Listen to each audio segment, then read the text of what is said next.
Shërbimet e policisë kufitare në Morin kanë arrestuar një 38 vjeçar pasi tentoi të trafikonte një armë zjarri dhe një automjet të cilën e kishte vjedhur në Gjermani. Po ashtu është arrestuar dhe personi për të cilën ishin kryer këto veprimtari kriminale.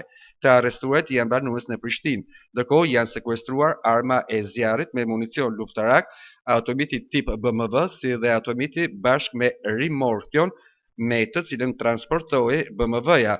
Si rezultati i verifikimeve dhe kontrolleve të detajuar të kryer në hyrje dalje të Republikës së Shqipërisë, në bazë të analizës së rrezikut dhe punës operative, shërbimet e policisë kufitare të pikë kalimit kufitar Morin finalizuan operacionin e koduar.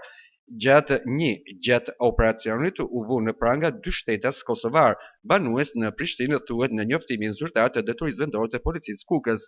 Sipas këtij njoftimi, në hyrje të Republikës së Shqipërisë është paraqitur një shtetas që drejtonte një automjet tip Touareg, në të cilën kishte rimorkuar një automjet tip BMW që nga verifikimet rezultoi i vjedhur në Gjermani.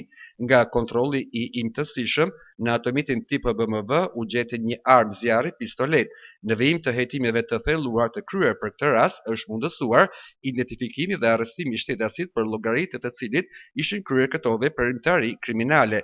Materialet procedurale i referuan prokurorisë së Kukësit për veprime të mëtejshme, thuhet në njoftimin zyrtar të detyrisë vendore të policisë Kukës.